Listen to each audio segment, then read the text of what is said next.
ምንጊዜም ሚዲያ የዕለቱ ጉዳይ ከመጽሐፍት ገበታ ከአድማጮች መድረክ መስታወት የቅዳሜ ወጎችና የተወልደ እንግዳ መደበኛ ዝግጅቶቻችን ናቸው። 703 475 6309 ስልካችን ምንጊዜም ሚዲያ @gmail.com የኢሜል አድራሻችን ነው። ሰብስክራይብ በማድረግ ቤተሰብ ይሁኑ። ምንጊዜም ኢትዮጵያ። እንግዲህ ለ5-6 ወር አንደኛ የውጭ ሀገር ሰዎች ነበሩ ይሄንን ለመሸምገል የፈለጉት የታሰሩት እንዲወጡ። ከዛ በኋላ የኛም ድርጅት ሰዎች ነበሩ። እኔ አልነበርኩም፣ ግን በስልክ ይነግሩኝ ነበር። ስማቸውን አንዳንዶቹን ልጠራ እችላለሁ፣ ግን በኋላ አድርጋለሁ። የሆኖ ሳይሆን ሲቀር እኔ ራሴ መጣሁኝና የዛን ጊዜ ነው ክቡር አቶ መለስን ያነጋገርኩና ከእስር ቤት ይውጡ ብዬ ይቅርታ ማለት መጠየቅ መለመን ጀመርኩኝ እና ከዛ በኋላ እኔም ብዙ ጊዜ የለኝም። ሌላ ህይወት እኮ እኔ እኮ የራሴን ጉዳይ ደሞዝ አይከፈለኝም ለዚህ ሁሉ እኮ እና እንዲያውም የራሴን ገንዘብ እየበዘበዝኩ ነው። በኋላ አንዳንድ ከውጭ ሀገር እርዳታ እናገኝ ነበር ለትራንስፖርቴሽን።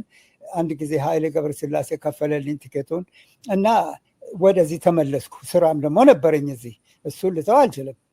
እዚህ ሳለው የውጭ ሀገር ሰዎች ገቡበት በጉዳዩ። አፍሪካን ምንድን ዩሮፒያን ዩኒየን ነው የሚባለው፣ ዩሮፒያን ዩኒየንም ሌሎቹ ገቡበትና ችግሩ ሳይፈታ ቀረ። ከዛ በኋላ ጓደኞቼ ከአዲስ አበባ ና አሉኝና መጣሁኝና ችግሩ እንዲፈታ እስረኞቹም እንዲወጡ መጠየቅ ጀመርን እና እዛ ላይ እንግዲህ በአሁን መጀመሪያ ላይ ሳሉ አንድ ቀን ነው ያየኋቸው።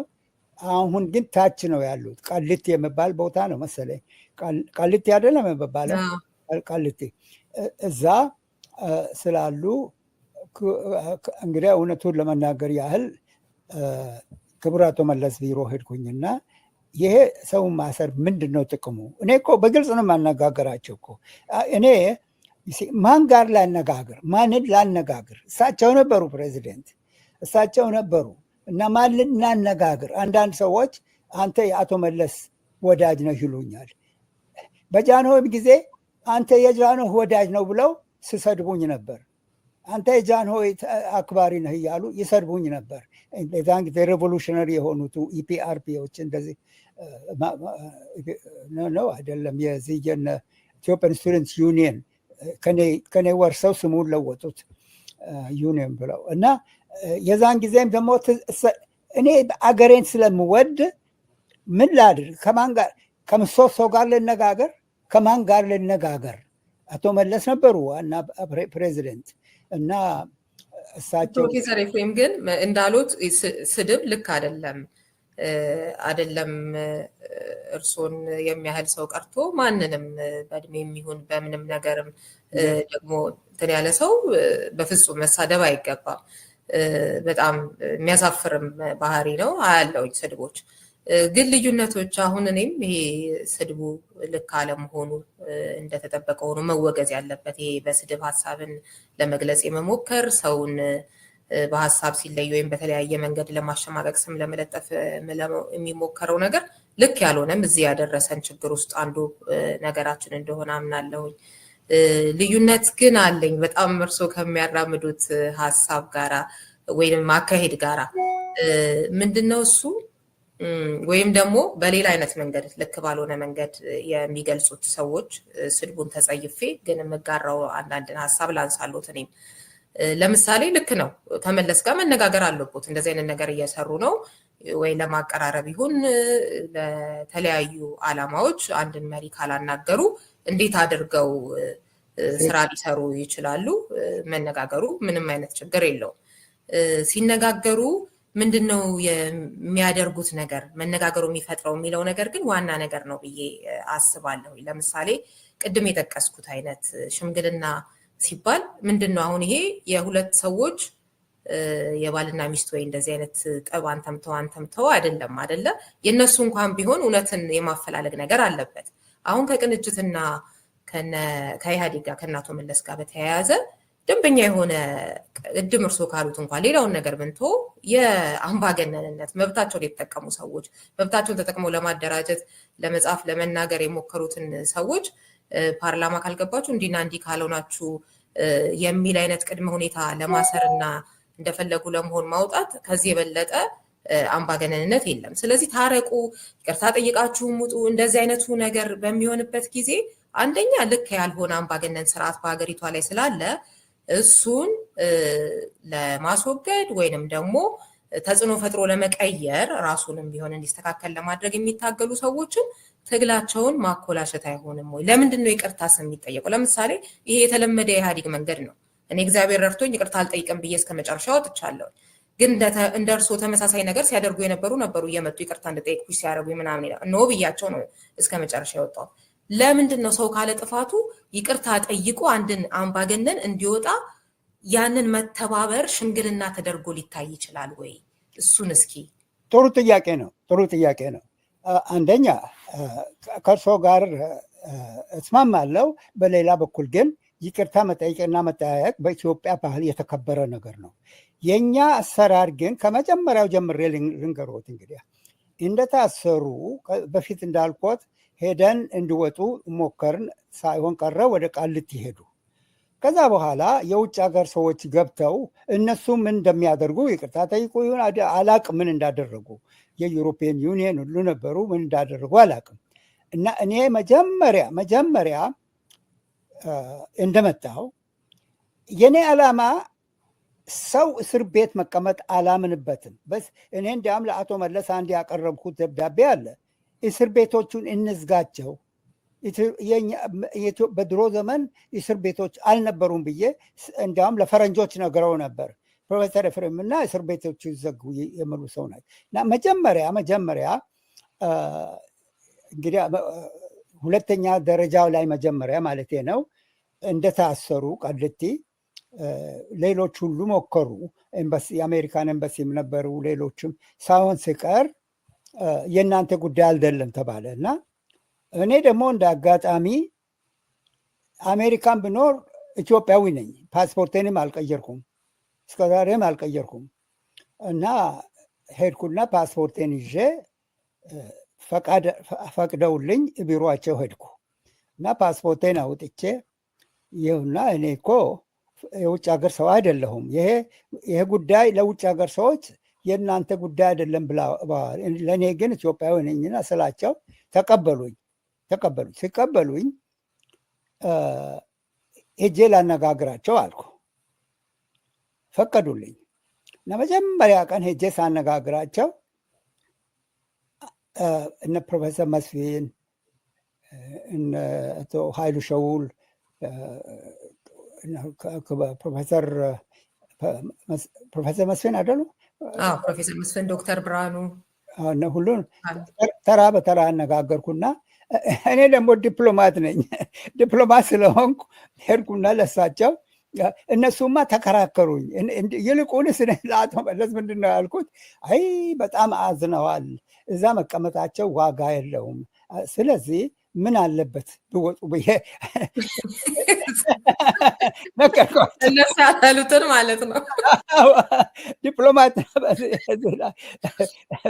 እነሱ በእውነቱ ኤኒዌይ ከዛ በኋላ እንደዛ ከሆነ ብለው 4 ፖይንት ጽፈው ሰጡኝ አለ በእጄ።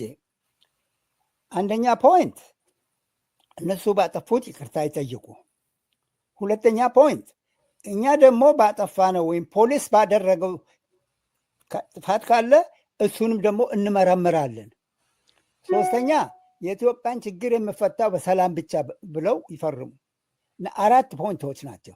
እውነቱን ለመናገር ያህል አቶ መለስ መጀመሪያ የሰጡኝ ወረቀት ላይ እነሱ ባጠፉት ይቅርታ ይጠይቁ፣ እኛም ደግሞ ፖሊስ ያጠፋ ነገር ካለ እሱንም እንመረምራለን ይላል። በእጄ እኮ አለ። ፎርቹኔትሊ እኒህ ዶክመንቶች ስለተጻፉ አንድ ቀን ጊዜ ቢኖረን አውጥቼ ላሳወት ይችላለሁ። ፖሊሲ ሌላ ቀን በብዙ በተለያዩ ጉዳዮች ላይ ሰፊ ፕሮግራም እንሰራለን። ይሄ መጀመሪያ ጊዜ ነው። ሁለተኛ መጀመሪያ ጊዜ እኔ እነዚህ ሰዎች ምን ይጠቅማል እዚህ ማሰርታ እያዘኑ ነው ቤተሰቦቻቸው ብዬ ለአቶ መለስ የራሴን ሀሳብ ጨማምሬ ተነግራቸው እሺ እንግዲያማ እንደዚህ ልብ ከፍታ ካላቸው እኒ አራቱን ፖይንቶች ፈርመው ይላኩ ብለው 4ቱ ፖይንት እንዳልኳቸው አንዱ ባጠፉት ጉዳይ ይቅርታ ይጠይቁ፣ መንግስት ደግሞ በፖሊስ በኩል ያጠፋ እንዳለ እሱም ተመርምሮ እሱም እኛም በኩል፣ ሶስተኛ የኢትዮጵያን ችግር በሙሉ የሚፈታው በሰላም ብቻ ነው የምለው 4ኛው ፖይንት አላስታውስም።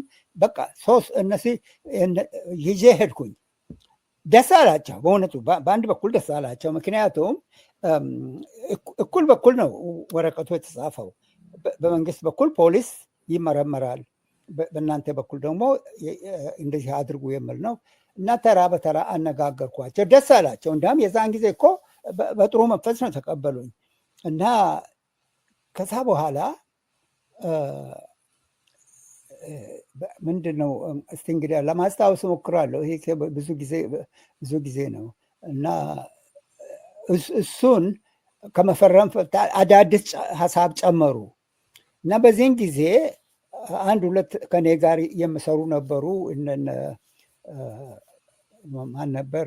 ፓስተር ዳንኤል ነበር ጨመርኩ መሰለኝ። አምባሳደር በቀለ እንደሻውንም ጨመርኩ መሰለኝ። እነሱም ጨመርኩና ሁለቱም የሚስማሙበት ድራፍት ጻፍን። ምክንያቱም ያ መጀመሪያ 4ቱ ፖይንት ይስፋፋ ወይም ይጨመርበት ብለው እነሱ ደግሞ ወረቀት ሰጡኝ። ያንን ለማግባባት አንድ ስቴትመንት 7 ፖይንት ያለበት አቅርበን በመንግስትም በኩል አንዳንድ ደስ አላላቸው ነገር ነበር።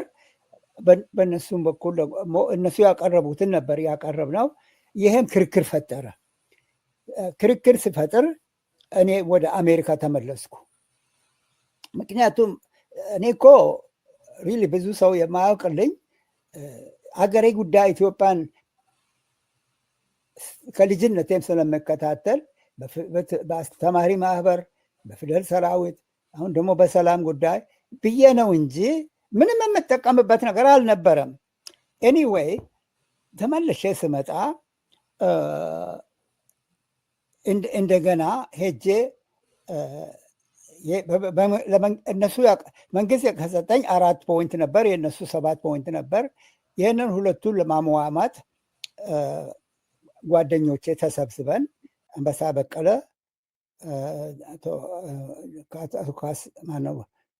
ይሄ ፓስተር ዳንኤል ነበር፣ ሌላ ማን ነበር? 4-5 ሰዎች ነበርን እና ተሰብስበን የሁለቱን የሚስማማ ወረቀት ጻፍን። በአንድ በኩል መንግስትም የሚፈልገው አልነበረም፣ ለእነሱም በቂ አልነበረም። let me close this. I'll call you back. እና እነዚህን 7 ፖይንቶች አሉኝ። እነዛ 4 ፖይንቶችም እኔ ዘንድ ይገኛሉ። አሁን ክርክር ተፈጠረ። ከዛ በኋላ ለምሳሌ አንድ ቀን እዛ ስብሰባ ላይ ምንድን ነው የምለው፣ አንዳንዶቹ እንግዲህ እኔ እውነቱን ለመናገር ነው የማስታውሰው ነው፣ ምን አጠፍተን ነው ይቅርታ የምንጠይቀው ብለው ጥያቄ አነሱ። እኔ ውስጡን አላቅም ነው። እኔ እኮ ችግሩ እንድፈታ ነው አላማዬ እንጂ ዲቴሉን አላቅም። እኔ ራሴ አሁን አንዳንዴ ከሰው ጋር ግጭት ካለኝ እኔም ጥፋተኛ በአሁን ይቅርታ ጠይቃለሁ። አመሌ ነው እና ምክንያቱም ችግሩን ለመፍታት እና ይሄ ስባል እንዲያውም ችግሩ ግን እንዴት ነው የሚፈታው ብለው ነው ይቅርታ ፕሮፌሰር ኤፍሬም የሚያስቡት? ማለት በቃ የእነሱ መፈታት ነው በእርሶ ዘንድ ግቡ ሰዎች እስር ቤት አለመኖራቸው ነው። ከዛ በኋላ ግን በእንዲህ አይነት መንገድ የበለጠ አምባገነንነት እየጠነከረ ትንሽ የተለዩ ድምፆችም ተሸማቀው በማይሆን መንገድ ሳይገባቸው ይቅርታ ጠይቀው ይፈታሉ። ዝም ይላል። ዝም የሚለው ከዛ በኋላ አይ በሰላማዊ መንገድ አይሆንም ማለት ነው ይሄ ስርዓት ይልና ወደ ትጥቅ ትግል የመሄድ ነገር መበረታታት፣ እሱንስ ነገር እንዴት ነው የሚያዩት? የእነሱ መፈታት ብቻ ነው የሚያስቡት? የኔ ዓላማ እሱ ብቻ ነው። እኔ ይቅርታ ጠየቁ አልጠየቁም መፈታታቸውን ብቻ ነበር የኔ ዓላማ። አሁን ግን አንድ ነገር ልንገርዎት፣ በህይወታቸው ቢኖሩ ፕሮፌሰር መስፍን ይጠቅመኝ ነበር። ግን በህይወት ስለሌላቸው ነፍሳቸውን ይማር። ያ ስብሰባው ላይ ሁሉም 7 ሰዎች ነበሩ ከኔ ጋር። ያስታውሱ ይሆናል። ምን አጥፍተን ነው ይቅርታ የምንጠይቀው ብለው አንዳንዶቹ አነሱ። እንግዲያ ፕሮፌሰር መስፍን ያለታ በእውነቱ እኔ ቆሜ ነው ያመሰገንኳቸው። ወንድሞቼ አሉ፣ እውነት ነው ያጠፋኒ ነገር ባይኖር የዛን ጊዜ ዴሞንስትሬሽኑ እንዲሆን እኔ እሳቸው ያሉኝን ነው የምነግረው። በህይወት ብኖሩ ይጠቅመኝ ነበር። ምን ነው እኮ አንዳንዶች ስልክ እየደወሉ አውቶቡስ ምቱ፣ ሱቅ ምቱ አልተባለም ወይ? አሁን ብዙ ሴቶች ባለቤቶቻችንም የብዙ ሰዎችም ሴቶች እየተጨነቁ ነው። ስለዚህ እኛ በዚህ በመከራከር ምን ይጠቅምልናል ብለው አነሱና በጣም በጣም ተነስቼ አመሰገንኳቸው። ማለት አውቶቡስ ምቱ ምናምን ማን ነው ያለው? እዛ ውስጥ ያሉ የቅንጅትን ሰዎች ክብረቱ አቶ ፕሮፌሰር መስፍን ነው ያሉት። አለኝ ኖት ይዣለሁ ያሉት እሳቸው። አጠፋን አላጠፋንም እንዲህ ያለ ነገር እኮ ተብሎ ነበር። በስልክ የተደወለ እንዲሁን አላልንም ወይ? ስለዚህ አሁን እኛ እሳቸው እንዳም ኤምፋሳይዝ ያደረጉት ፕሮፌሰር መስፍን በህይወት በኖቴ ላይ ግን አለን እዛ ስለነበርኩ እና የዛን ጊዜ እኔ በጣም ተነስቼ አመሰገንኩና እና ሌሎቹም ዝም አሉና ከዛ በኋላ እሳቸው ያሉት ምንድን ነው? ብዙ የተቸገሩ ሴቶች አሉ፣ ባለቤቶቻችን ሁሉ የተቸገሩ አሉና እዚህ ከመከራከር ይቺን ነገር ጨርሰን ብንወጣ የሚል ነገር ተናገሩ። ይህም ዝም አሉ፣ ሌሎቹ ዝም አሉ። ኤኒዌይ ከዛ በኋላ ብዙ ጊዜ ነው ተመላለስኩት እና ይህን ሁሉ ለመናገር ጊዜ ይፈጃል። አይ ዋናውም ጉዳያችን ያው አለፍ አለፍ እያልን ለማየት ነው እንጂ በሌላ ጊዜ እንመለስበታለን። አሁን ያሉት በእርግጥ በጣም ፕሮፌሰር መስፍን በህይወት ስለሌለ ከባድ ነው። ያው ይሄ ያንን ጊዜ በተመለከተም እንደው ስንጨዋወትም እኔ የማውቀው የእርሶን ሮል በተመለከተ ያው እግር ላይም እየወደቁ ካልታረቃችሁ እንደዚህ ይሄ ጀስት እንደ ማስታረቅ አይነት ነገር አድርገው እንደሆነ የሚያስቡት ልክ የሆነ አይነት የቤተሰብ ጠል ምናምን አይነት ነገር ሲገልጹ ነው እንጂ ይሄኛውን አይነት ነገር እኔ ማለታቸውንም ከይቅርታ ጋር ጠራጠራለሁ። ምክንያቱም እንዴት ነው በጣም በሰላማዊ ትግል የሚያምን ሰው ነው ፕሮፌሰር መስፍን እና ይህንን እያወቀ ለመውጣት ብሎ በአስምቱ ምናምን ሲባል ዝም ብሎ እዛ ላይ እንደዛ ብለን ነበር ብሎ ያነሳል ብዬ ለማመን ከስብዕናውም ውጪ ነው። ምናልባት ሚስ አንደርስታንድ አድርገውት ካልሆነ በስተቀር ግን ያው እንግዲህ እንለፈው እና ወደ ሌላ ነጥብ እንሂድ። ምናልባት እዚህ ላይ የሚሉት ነገር ከሌለ የኔ ዓላማ እስረኞች እንዲወጡ ነው። ይቅርታ ጠየቁ አልጠየቁም ግድ የለኝም። እዛ ውስጥም እንዳ በእውነቱ ከመንግስትም ጋር ብዙ እኮ ሰው አያውቅም። ከአቶ መለስ ጋርም እከራከር ነበር። ይሄ ምን ይጠቅማል ይሄ ምን ይጠቅማል ብዬ ነው የምከራከረው። እንዲያውም አንድ ጊዜ እርሶ በፓርላማ እንደዚህ መጥፎ ቃል ተናገሩ ምን ይጠቅማል ለወታል ብዬ ብዙ ጊዜ ክርስቲሳይዝ አደርጋለሁ። ነገር ግን የኔ ዓላማ ሪሊ ለአገራችንም እስር ቤት መቀመጥ ዋጋ የለውም። እስር ቤቶችን ቢዘጉ ብዬ መከራከር ሰው ነኝ። እውነት ነው። ምናልባት አንዳንድ ሰው አይገባውም ይሆናል። እኔ በሰላም ማመን ብቻ ነኝ። እኔ ራሴ ብዙ ጊዜ ሳላጠፋም ሰላምን ለማድረግ ብዬ ይቅርታ አድርጉልኝ አጥፍቻል ብዬ የዛ አይነት ሰው ነኝ። እንደዛ አድርጌያለሁ አውቃለሁ። እና በዚህ ምክንያት እኔ በእግዚአብሔር የማምን ሰው ነኝ። ቀዳሚ ያለ ጥበብ ፈራሄ እግዚአብሔር ይላል እና ከዚህ በላይ ደግሞ አሁን በቅርብ የጻፍኩት ወረቀት ላይ አይተውታል።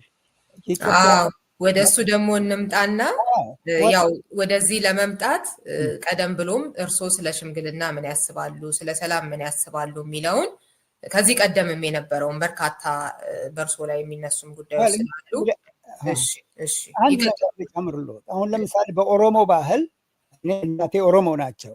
በኦሮሞ ባህል አስታውሳለሁ ባልና ሚስት ሲጣሉ ሽማግሎቹ ምን ያደርጋሉ? ባልየውን ጠርተው አንተ እኮ እንዲህ አደረክ ብለው ይወቅሱታል፣ ይቅርታ ጠይቅሉታል።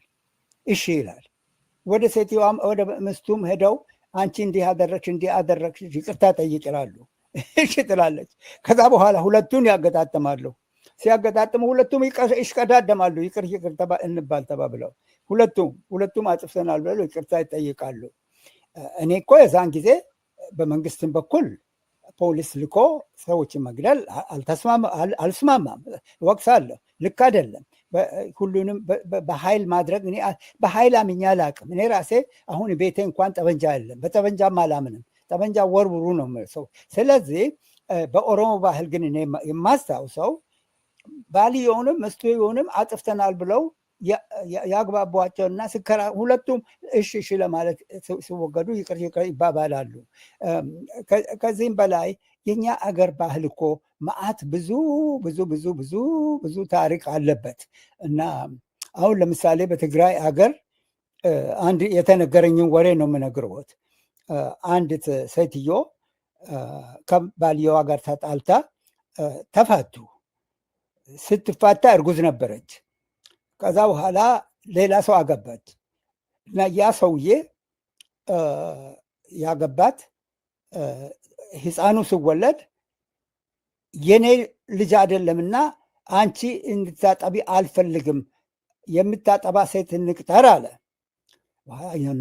ይሄ እኮ እኔ የወለድኩት ልጄ ነው፣ እኔ ካላጠባሁት አይሆንም አለች። ከዛ በኋላ ስጣሉ ሽማግሎች መጡና ምንድን ነው ችግሩ? አይ እሱም ያውቃል፣ እሱን ከማግባቴ በፊት እርጉዝ ነበርኩ፣ የወለድኩት የመጀመሪያ ባለቤቴ ልጅ ነው። ስለዚህ እኔ የራሴን ልጅ ጡብ ማጥባት አለብኝ፣ እሱ ደግሞ የእኔ ልጅ አይደለምና ጡብ ታጠባ እንቀጠር ይላሉ። ሽማግሎቹ ምን እንዳሉት ይቅርታ አድርጉልኝ፣ ነገሩ ልክ ምን አሉ? አሁን ዝም በል አልኩት ለባልየው። ከእምብርቷ በላይ አሁንም የድሮ ባለቤቷ ባለቤት ናት፣ ከእምብርቷ በታች ያንተ ናት ብለው ይሄ እኮ በትግራይ ሀገር የተነገረኝ ነው። ገባሁት የተባለውን የሀገር ሽማግሎች ሁል ጊዜ ሽማግሌ መንገድ ይፈልጋል ለማስታረቅ እና ያችን ሴትዮ ከእምብርትሽ በላይ በጡትሽ የድሮ ባለቤት ነው፣ ከዛ በታች ግን የአንቺ ናት አሉና ዝም አሰኟቸው። በትግራይ ገጠር ውስጥ ያሉ ሰዎች የነገሩኝ ነገር ነው። እኔ ስለ ሽምግልና ስናገር እኔ በእውነቱ እግዚአብሔር ነው ልቤን የሚያውቀው። ሰው የተባለውን እኔም እኮ ብዙ ጊዜ የሚሰድቡኝን መልሼ ሰድቤም አላውቅም። የሚቃወሙንም ወቅሱኝንም ለመግለጽ ሞክራለሁ እንጂ አልወቅስም። የኔ ዓላማ ኢትዮጵያ የምትባል ሀገር፣ የምንወጣት ሀገር ለምን በሰላም አንኖርም? ሳናጠፋም እኔ ባላጠፋም ይቅርታ ጠይቃለሁ። ራሴ እንዳልኩት ነግሬዎታለሁ። ከዚህም በፊት ብዙ ጊዜ አውቃለሁ እኔ እንዳላጠፋው፣ ግን አንድ ሰው ከተቀየመኝ ይቅርታ እላለሁ እና በዚህ መንፈስ ስለማምን ነው። በዚህ በኩል ደግሞ ስህተት ከሆነ አሁንም ይቅርታ ጠይቃለሁ።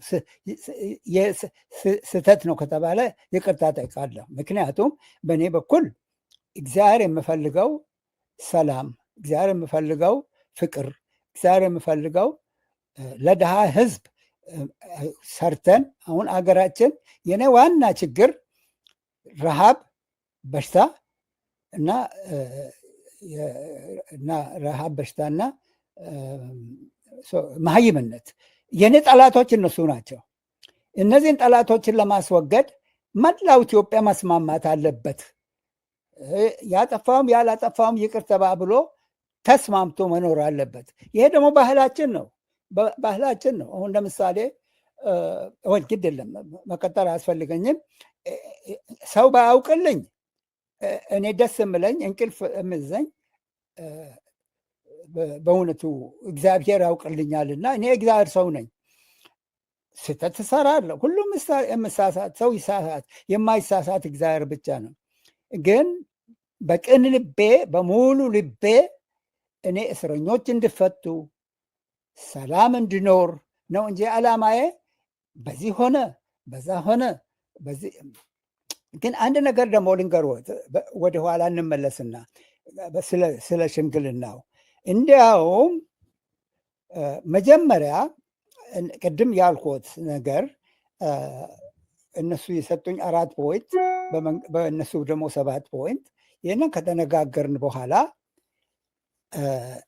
እኔ ደግሞ ዲፕሎማት ነኝ። አቶ መለስ ዘንድ ሲሄድ ይስማማሉ እንዲ ምናምን ምናቸው እሺ እንድሉኝ በኋላ እሺ እንግዲያ ኮሚቴን አነጋግራለሁ አሉና አንድ ቀን መጥተው እኔ ስመለስ ፍርዱ እንዲወርድ እናደርጋለን። ይህንን ያውቃሉ? ይሄ ሰምተዋል? አዎ፣ ምናልባት እስኪ እንደው ታሪኩን የማያውቁም ሰዎች ብዙ አዲስም ከዛ በኋላ የመጡ ታዳጊ ወጣቶች ቢኖሩ እርሶም ደግሞ ለማስታወስም በደንብ እንዲረዳዎት አንዳንዶቹን ነገሮች ትንሽ ባነብ ደስ ይለኛል። ያኔ በዚህ ምክንያት ድጋሚ ታስራ ነበር አይደል ብርቱካን ሚደቅሳ ከዚሁ ከሽምግልና ጋር። እሱ ሌላ ጉዳይ ነው፣ ስለሱም ነግሮታለሁ። ሌላ ጉዳይ አይደለም። ይሄው እኮ ነው። ያኔ ይቅርታ አልጠየቅንም አልሽ ተብሎ ነው እና የነበረው ነገር ምን ይመስላል በሚል ቃሌ ብላ የጻፈችው ነበር። ወይ ወደኋላ ልንመጣበት እንችላለን። እንደ ሁለተኛ መጀመሪያ ልነግሮት የፈለግኩት ምንድን ነው፣ አቶ መለስን አግባባቸው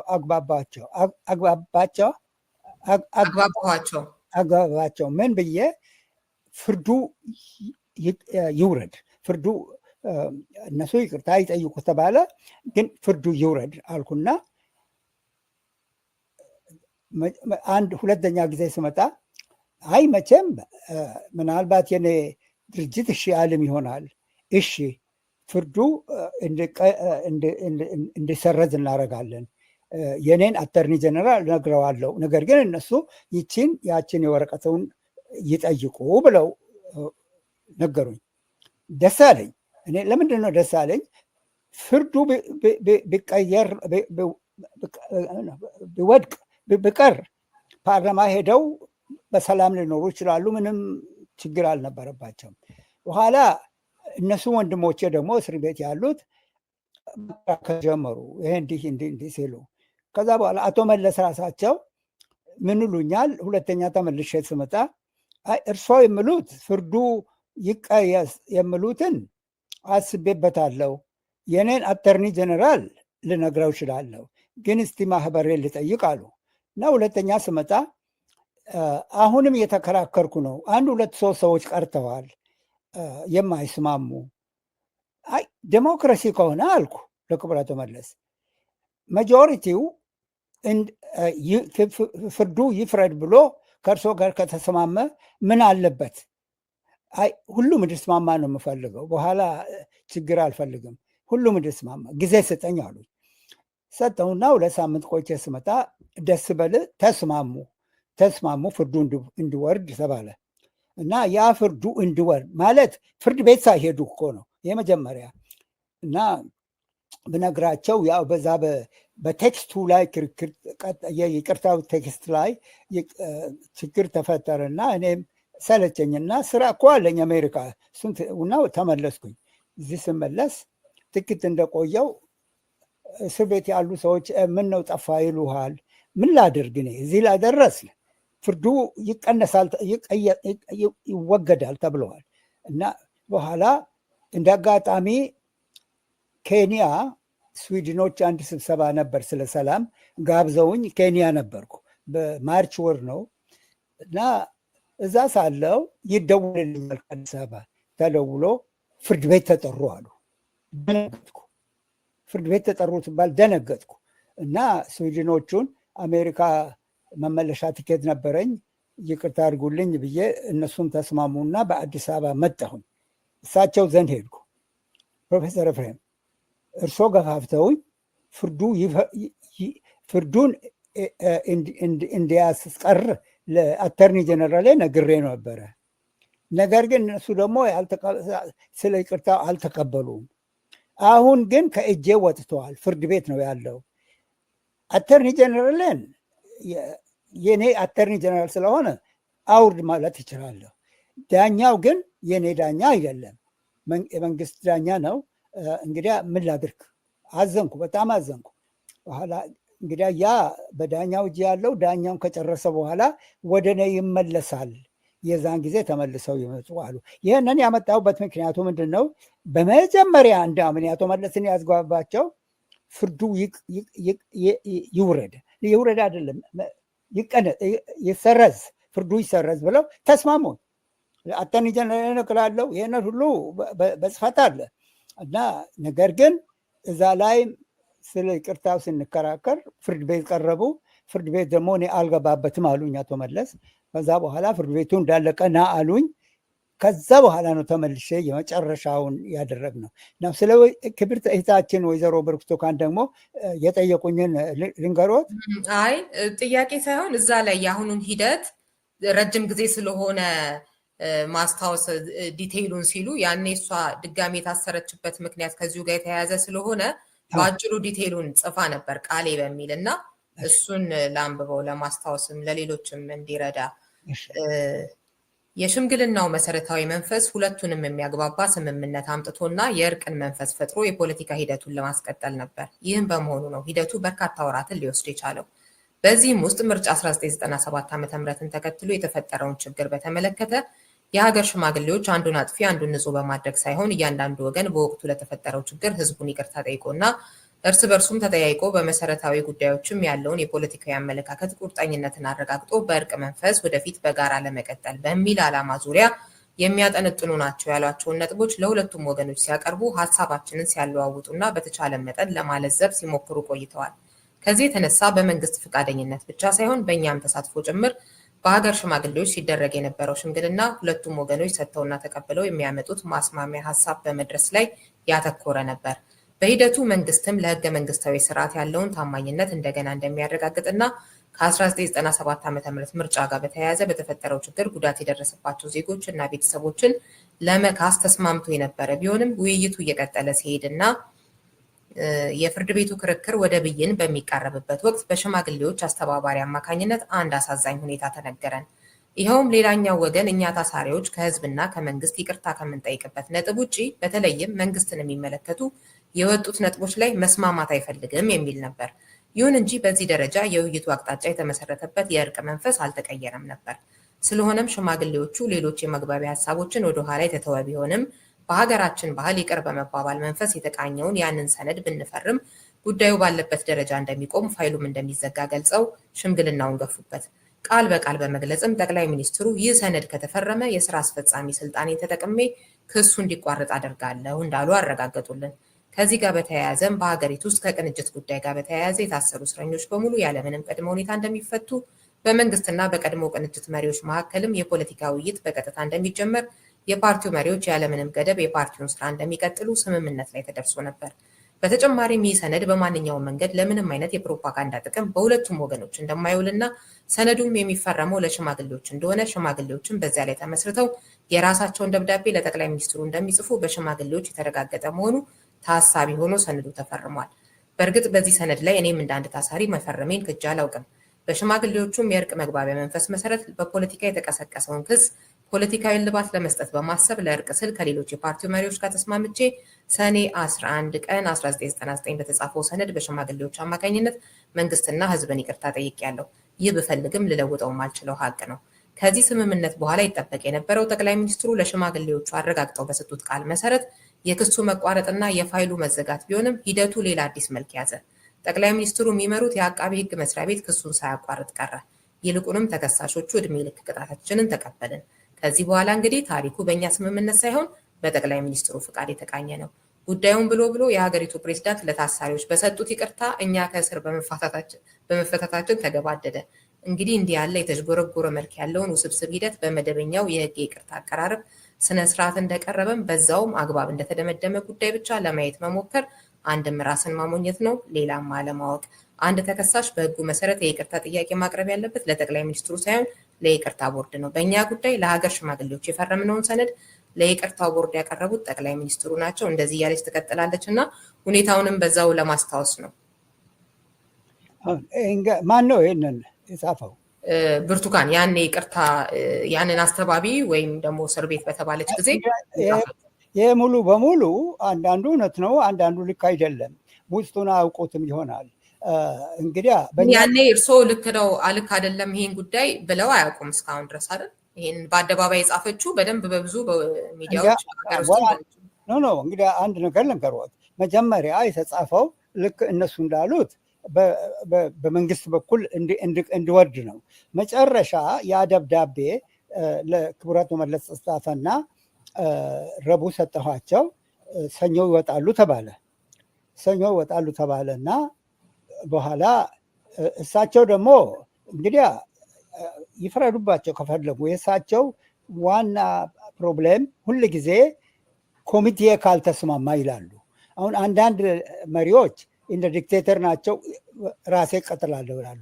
እና እንግዲህ ይህንን ወረቀቱን ተቀብለው ይህንን እንግዲህ ሽማግሎቹ ማለት እና የመንግስት ኮሚቴው ይሰበሰባል ብለው ጨርሰናል፣ ሰኞ ይወጣሉ ተባለ። በኋላ አርብ ዕለት ነው ደውለው ጠሩኝ። ስጠሩኝ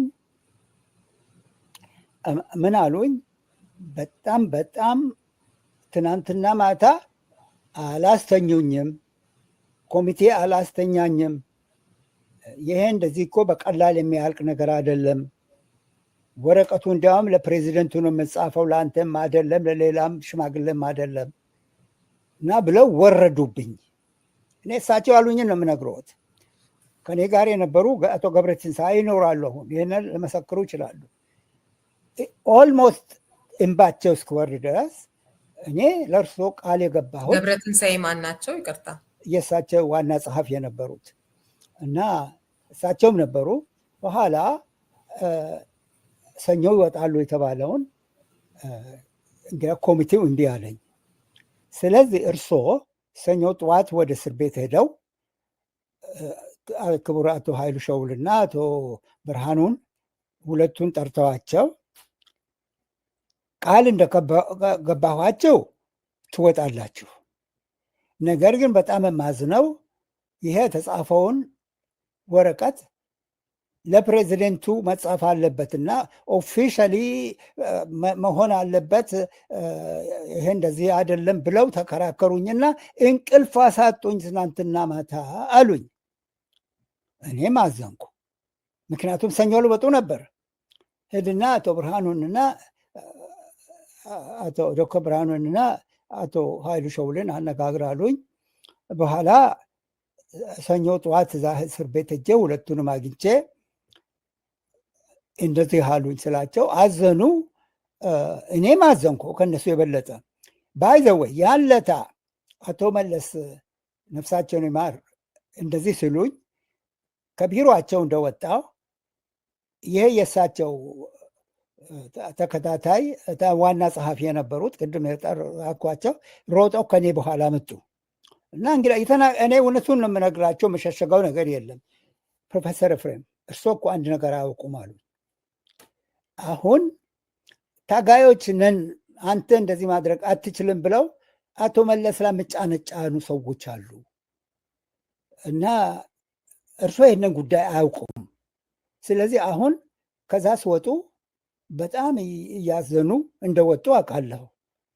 በዚህ ፊርማ እንዲወጡ ተብሎ በዚህ ተስማምተው እና እሳቸው ደግሞ ለብቻቸው መወሰን አይችሉም እና እንዲህ ያለ ችግር አለ ብለው በህይወት አሉ፣ ሊጠይቋቸው ይችላሉ። ስለዚህ እና አሁን እሳቸው እንዳሉት እዛ እስር ቤት ሄደህ ሰኞ ሁለቱን አነጋግር ባሉኝ ሄዶ አነጋግሩ። ከዛ በኋላ የፍርድ ቤት ሰዎች ገቡበት፣ የፕሬዚደንቱ ጉዳይ ገባበት እና 2 ሳምንት ያህል ጨመረበት። እኔ በጣም እያዘንኩ ነው። እኔ መስማማበት ጉዳይ አይደለም። እኔ ኦልሬዲ መጀመሪያ በተባለው በሽምግልና መንገድ እንዲያልቅ ነበር። ነገር ግን ኖ ይሄ ፎርማሊ መሆን አለበት ብለው ኮሚቴው የኢፒአርዲኤፍ ኮሚቴ እኮ ነው የምለውት እና ያው አቶ ገብረ ትንሳኤም እንደነገሩኝ እሳቸው እኮ እንዲያውም የነገሩኝ ምንድን ነው አንዳንዶቹም ታጋዮች እኮ እኛ ነን ብለው በሳቸው ላይ ይጫጫናሉ እና አንተ ብቻ ምን ማድረግ ትችላለህ እያሉ ለዚሁ ነው አሁን ይህንን ሰኞ ወጣሉ ተባለውን የትንሽ መቆየቱ ነው ብለው ነገሩኝ። እኔ ዛሬ እሳቸው በህይወት ብኖሩ ግን አቶ ገብረትንሳኤ በህይወት አለ፣ እሱም ልመሰክር ይችላል እና እኔም ራሴም ደስ አላለኝም። እኔም መጀመሪያ ሰኞ ወጣሉ ተብሎ ደስ ብሎኝ እኔ ደግሞ እዚህ እኮ ብዙ ስራ አለኝ እዛ መቆየት አልችልም። ስለዚህ የሁሉ ጭቅጭቅ እንዳለ አውቃለሁ። እኔ አንድ ነገር የማይገባኝ ነገር አለ። ፖለቲከኞች የሚሉት ሰዎች አስተሳሰባቸው አይገባኝም በፍጹም። በቀኝም ሆነ በግራም በመንግስትም በተቃዋሚም ስለ ራሳቸው ነው የሚያስቡት እንጂ ስለ ህዝቡ አያስቡም። እና ስለ ህዝቡ ቢያስቡ የሁሉ ጭቅጭቅ አያስፈልግም ነበር። እና እንግዲያ ወደ ክብርት ወይዘሮ ብርቱካን ደግሞ ልመለስና ልንገርዎት። ክብርት ወይዘሮ ብርቱካን ስዊድን ሀገር አንድ ነገር ተናገሩ። እኔ እኮ አላቅም፣ የተናገሩትን አላቅም። እና እሱ እንደ መካን ነው ተብሎ እንደ አጋጣሚ ሮጤ አድባዛ መጣሁ ይሄ ችግር እንዳይሆን እና እሳቸው ዘንድ ሄድኩኝ። በእሳቸው በኩል ሁል ጊዜ በር ክፍት ነበር። ኮሚቴው ነው የሚያስቸግራቸው። እሳቸው ዘንድ ኑና ይሄ ምንድን ነው? ትልቅ እኮ ነገር አይደለም። ስለዚህ ይሄ ነገር ጭቅጭቅ ውስጥ መግባት የለብንም አሉኝ። የለም እንደዛ አላልኩም ብላ ወረቀት ፈርማ ትላክ አሉ። ከዛ በኋላ ኮሚቴን ሰብስቤ ብቻን እኮ አይደለሁም፣ ብዙ ጊዜ እኮ ኮሚቴው ሁሉ ይሳተፋል። የነሩን የምናገረውን ከእነሱም ጋር ሊያረጋግጡ ይችላሉ። እና ኮሚቴው ተሰበሰበና በጣም ያዘንኩት ያለታ ኮሚቴው ስለሌላ ነገር መጨቃጨቅ ጀመረ። እና እኔ ደግሞ ባካችን ስለ ወይዘሪት ብርቱካን እንጨርስ ይህንን ነገር እሷ አሁን አላልኩም ብላ እንድትጽፍ እናንተም ግቡበታል። እኔ ደግሞ በቃ ስራ ስላለብኝ አርብ መሄድ አለብኝ እና ከአርብ በፊት እንዲያልቅ ብዬ ጠየቅኳቸው። እና ያም ኮሚቴ አንደኛ በእውነቱ ወይዘሮ ብርቱካን ያለችው ትልቅ ነገር አይደለም። እኔ ትልቅ ነገር አላደርግም። ቅድም እኮ የአቶ መለስ እንደነገሩኝ ኮሚቴው ነው። ብዙ ጊዜ ኮሚቴ ላይ ሲገቡ ይጨቃጨቃሉ። ኤኒዌይ ያው እርሶ አቶ መለስ የሚሉትን ነው እንጂ ሲጨቃጨቁ ምናምን አይተው አያውቁም አይደል? ኮሚቴው እንዲያረጋኝ ኮሚቴው ምናምን የሚለውን የሚነግሩትን ነው የሚነግሩኝ ነው። እና ከዛ በኋላ እንግዲህ እኔ አንድ ወረቀት ድራፍት እናድርግና አቶ ታምሩ ወንድማገኘው አሉ፣ እሳቸውን ሊጠይቁ ይችላሉ። አዲስ አበባ ናቸው። እሳቸው አንድ ወረቀት ድራፍት እንዲያደርጉና በሱ እንዲያልቅ ተባለና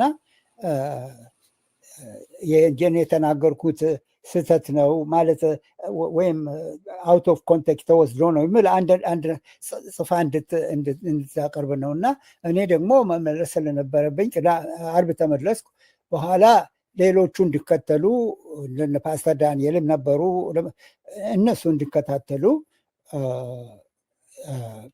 ብዬ ሄድኩኝ። አርብ ዕለት ቅዳሜ፣ እሁድ እኔ ያልቃል ብዬ ነው በዛ ጉዳይ እና እሁድ የፈረንሳይ አምባሳደር ደውሎ ወይዘሪት ብርቱካን እዚህ እኔ ዘንድ ናት እና አሁን እስር ቤት ሊወስዷት ነው። እንዴ ለምን? እሷ እኮ ያልኩት አውት ኦፍ ኮንቴክስት ብሎ የሚባል ደብዳቤ ተጽፏል። ይሄ እንደ ስባል አንዳንዶቹ አልተስማሙም ይሆናል አላቅም ውስጥ ነገሩን። በኋላ እባካችሁን ተነጋገሩበት ብዬ እሺ ብለው ሰኞ ዕለት እዚህ ፓስተር ዳንኤል ቢሮ እሷም ነበረች እሳቸውም ነበሩ መሰለኝ፣ ሌሎቹም ስሰበሰቡ ፖሊስ መጥቶ ወሰዳቸው።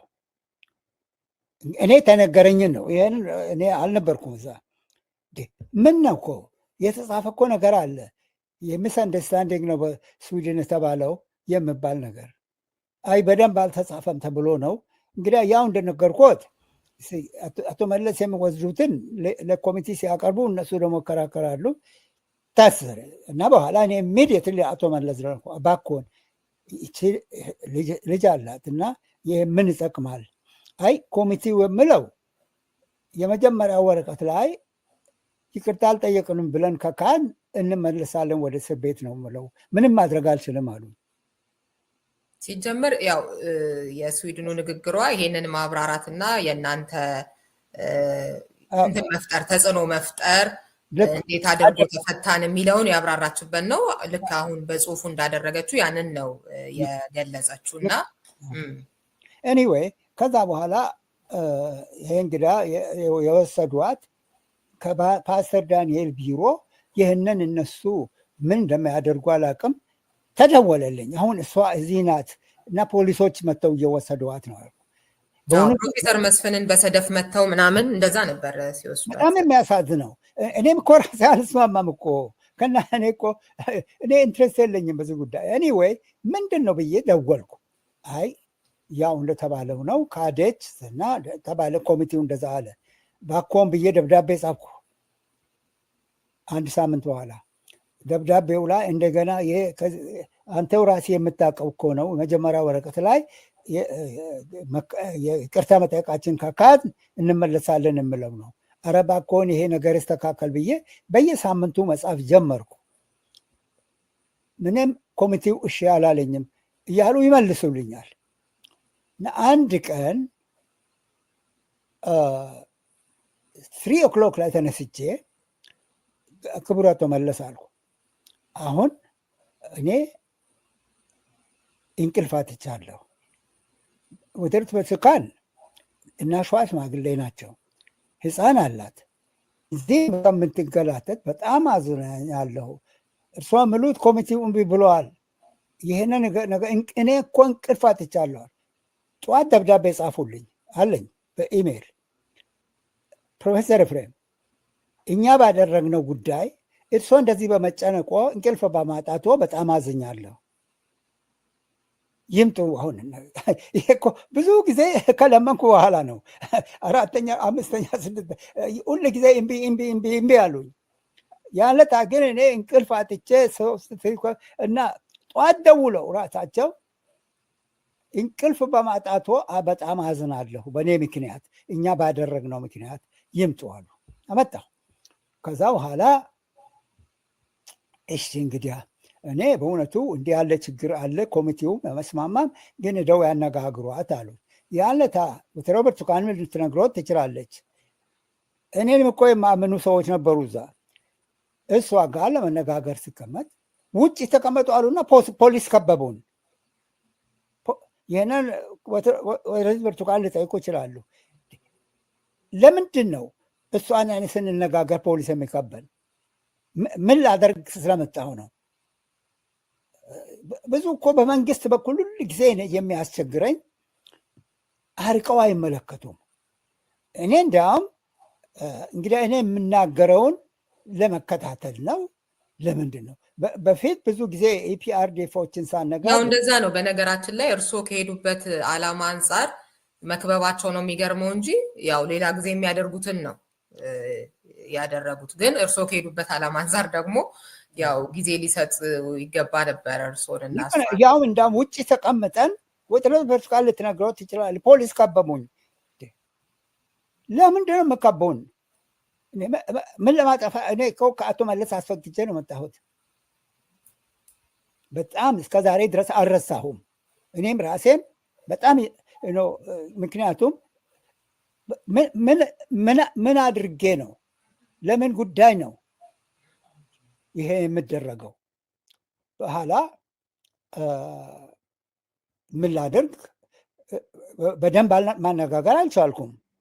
ምክንያቱም እነሱ ፖሊሶቹ ከበውኝ እና እንደገና ተመልሼ መጣ። ከዛ በኋላ አንድ ድራፍት ሰጡኝ። በዛ ክብርት ወይዘሮ ብርቱካንም ወጡ።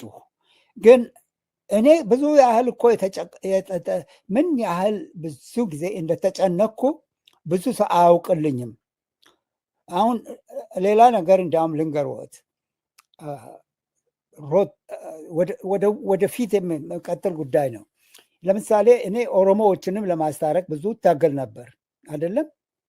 እና የዛን ጊዜ ባይደወይ ወደ ብርቱካን ልመለስና እንግዲህ በዛ ወደ ብርቱካን ሲወጡ በጣም ደስ አለ። እንዳም እዚህ ሀገር መጥተው እንድማሩ ሪኮሜንዴሽን ከጻፍኩ እኔ መሆኑን ያውቃሉ። አንዱ እኔ ነኝ ለሳቸው ሃርቨርድ ስኩል ኦፍ ፐብሊክ ሄልስ እንድማሩ እኔ እንዳም ግራጁዌሽን ሲያደርጉ እንዳም ክብርት ወይዘሪት ብርቱካንን እኔ የማመሰግነው ሁሉ ጊዜ እናታቸው በተለይ ይወዱኝ ነበር። እናታቸው እንዳም ይህን ነጸላ እሳቸው ናቸው ሰጡኝ እና እሳቸውም ሲመጡ አብረን ድና እንበላ ነበር እና ግን ሃርቨርድ እንድገቡ ግራጁዌሽን ሲያደርጉ ከተጋበዝኩት አንዱ እኔ ነኝ። እሳቸውም ልነግሮት ይችላሉ። በተለይ ብርቱካንን እወዳታለሁ፣ አከብራቸዋለሁ። ምንጊዜም ሚዲያ የዕለቱ ጉዳይ ከመጽሐፍት ገበታ፣ ከአድማጮች መድረክ መስታወት፣ የቅዳሜ ወጎችና የተወልደ እንግዳ መደበኛ ዝግጅቶቻችን ናቸው። 703 475 6309 ስልካችን፣ ምንጊዜም ሚዲያ @gmail.com የኢሜል አድራሻችን ነው። ሰብስክራይብ በማድረግ ቤተሰብ ይሁኑ። ምንጊዜም ኢትዮጵያ